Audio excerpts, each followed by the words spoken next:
My name is Pshtewan Abdullah. Oh, you can call me Renwar Rabin, because I changed my name 8 years ago in Australia, and because I got involved in many campaigns against Kurdish authority abroad.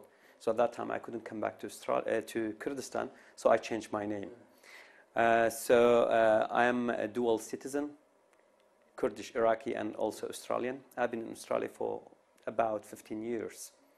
I have 3 specialties. I'm medical professional in internal medicine, clinical hematologist, and hematopathologist. So what happened this time? Basically, I was in a medical conference in Malaysia, so till 18th of February this year. So I was watching news at that time closely about Kurdistan. When I heard about bloody February, which I mean 17th of February in Sulaymaniyah, that many people got shooted and injured and killed. So I decided to come back to Kurdistan to get involved in those protests against Kurdish authority, especially for freedom, absence of social justice, and also against corruption. So I decided to change my plan. Instead of going back to Australia, I decided to come back to Kurdistan. So I arrived Erbil International Airport on 22nd of February, around 10:30 in the morning. Initially, I thought it may be really dangerous if I come through Erbil. I thought I'll come back through Baghdad, but then I decided to come back through Erbil. So on 22nd, through Facebook, I contacted a few people. There was a group of 15 journalist students.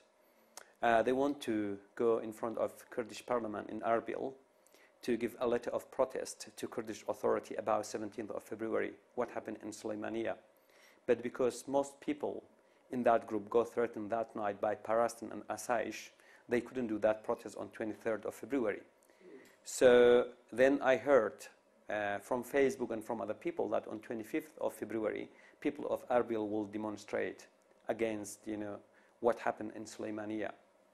So on 25th of February, it was Friday.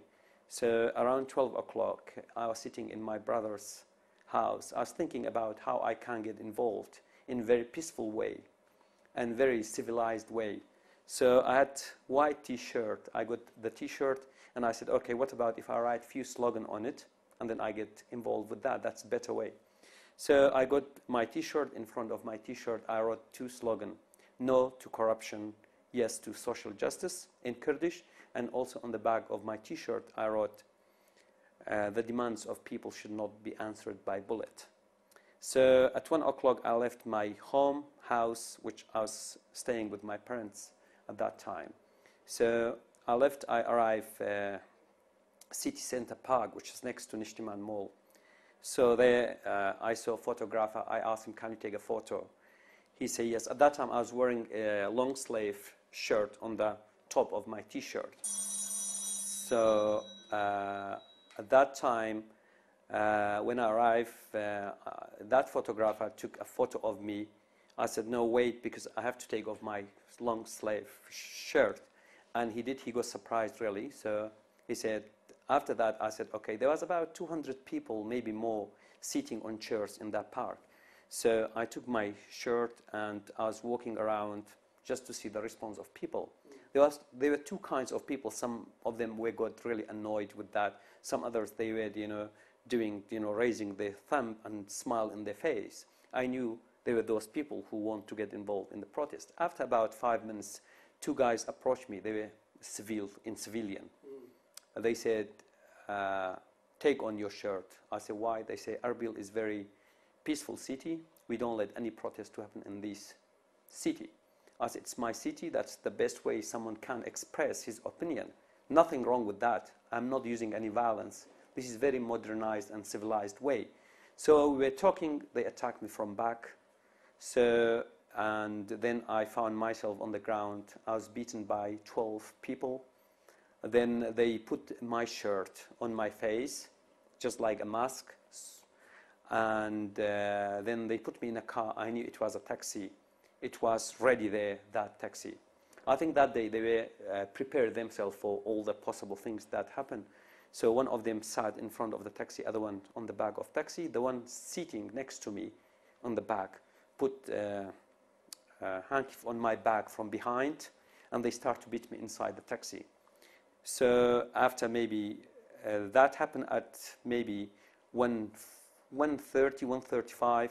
So after 10 minutes or so, they took me out of the taxi and they woke me, and one of them shouted, he said, "Take off that shirt from his face. I want to see who's that dog," because they saw all the slogan in Kurdish. So they took off the shirt from my face. I knew that I was in Asayish.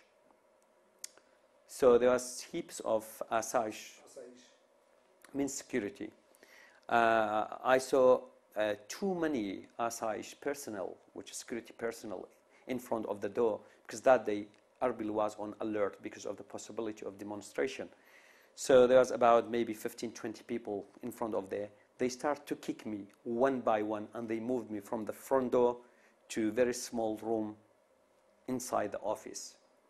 When I was inside the office, I was by myself, so they start to torture me psychologically, physically, from 2:45 to 5:45 p.m., which almost about 4 hours. But it wasn't continuous, it was on-off. For example, 2 of them were coming in, beating me for 5 minutes or so, and they were going out, another 2 were coming. So the way they didn't use any gun or bag of Kalashnikov, it was just with their fist and with their shoes, with different kind of things. And what happened to me at that time, my right eye was swollen, bloody, and there was blood coming out. I had nosebleed from both nostril. I had pain all over my body, back, thigh, arm, and because they hit me on my mouth, basically with their shoes. So I had 4 loose teeth, and 1 of them is still broken. And they start to swear at me, at my family, at my mother, and even 1 of them say, "Come on, give it to me, I want to fuck him 3 times here." So it was really psychological and mental and physical trauma. At that time, I remembered one thing. When I was a teenager, I read a book about, Middle East in Kurdish called Khor Halati Daryai Nawarast.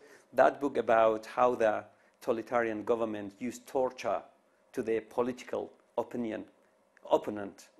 So I remember everything happened to me at that time was part of that scenario which I read in that story. And then 5:45, they with 3 armed personnel, they put me in a car, and then they took me inside the same building because general security office is very big. So they took me to different office inside the same building. On my way, when I got out of the car, every single personnel reaching me on my way because they could see all the slogan, they were hitting me by fist or slapping me or kick me, whatever.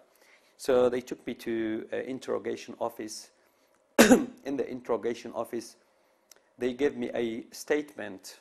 They say sign, and my hand was handcuffed, both hands. I say sign what? I haven't said anything. They say you just sign. I said no, I have to read it.